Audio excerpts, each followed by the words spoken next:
그러면 서울 강서구 화곡 본동에 반지하 빌라지만 2층 같은 높이에 필로티 주차장 위에 있는 준신축 빌라, 방 3개 화장실 하나, 전용 18평. 혹시 낙찰 가격 한번 여쭤봐도 될까요? 1억 3,600 정도 됐습니다. 1억 3,600 낙찰 받은 거고, 아까 장모님 명의로 하셨는데 네. 장모님께서도 유주택자. 유주택자인데 대출은 잘 나왔나요? 예, 잘 나왔고요. 80% 나왔습니다. 잔금 냈어요 이거? 이제 다음 주. 그러면 자석까지 하고 대출 금액하고 조건들은 계획에 나온 거 결정됐을 거라고 생각해요. 네. 그럼 대출은 혹시 얼마를 받으실지 여쭤봐도 될까요?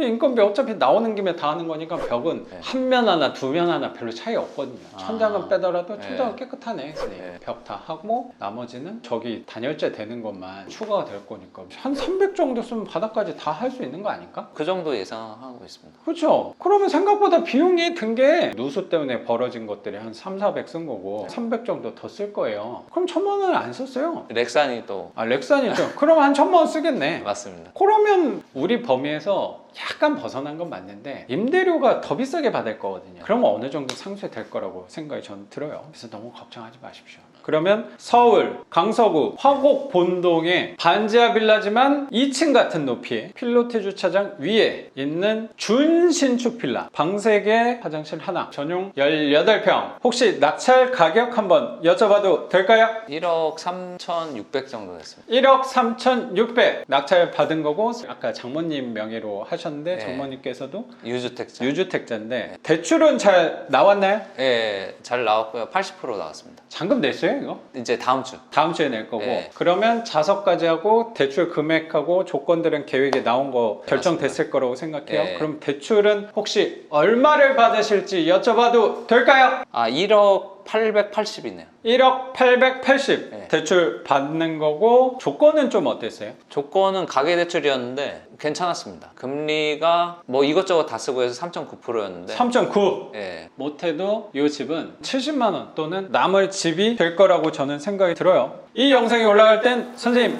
이미 월세를 받고 있을 거라고 생각이 듭니다. 선생님, 와 이거 나왔으면 좋겠습니다. 이게 안 나온 적이 없었죠. 그래서 선생님 생각보다 더 좋은 가격으로 나갈 수 있을 거라고 저는 네. 생각이 들어요. 그러면 명도에 관해서는 원래 빈집이어서 자세히 얘기 나눌 필요는 없을 것 같고, 네. 그러면 선생님에 관해서 좀 여쭤볼게요. 선생님은 투자 고민도 많이 하셨다고 느껴지는 게, 전세를 2개를 주고 월세로 거주한다는 것 자체가 이게 쉬운 결정은 아니라고 생각하거든요. 투자금 확보를 어느 정도 해놓으셨다고 하는데 그거를 갖고 어디를 쓰실지 고민하시다가 네. 결국에 빌라 쪽에 월세로 늘려야겠다라고 결정하신 사유가 궁금해요. 선생님 이미지랑 되게 어울리지 않는다고 생각도 들거든요. 그리고 제 이미지는 투기꾼인가요?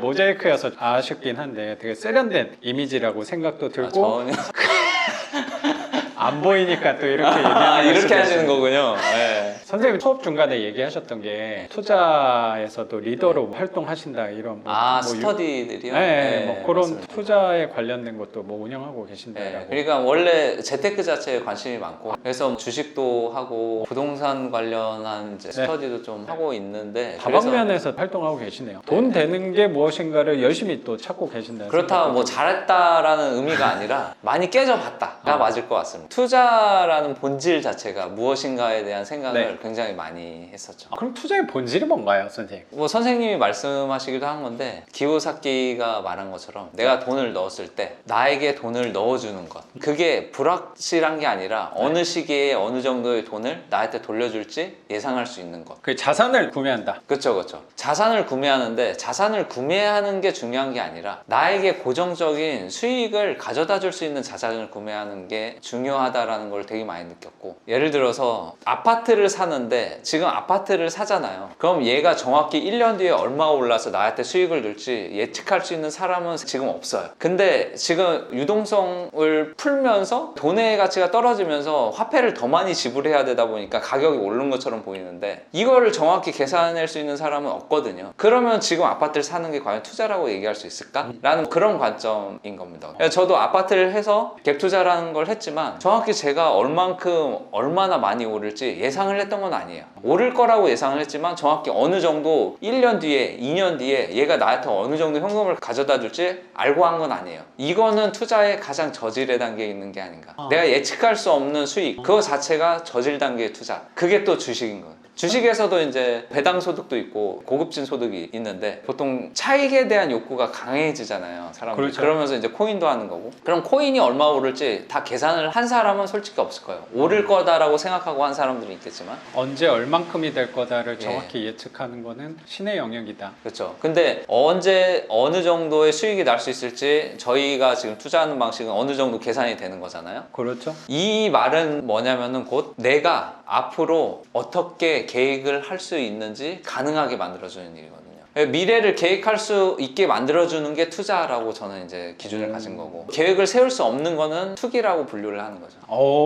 선생님 그렇게 말씀하시니까 좀 달라 보이네요. 아, 그런가요? 저희도 말씀드렸는데.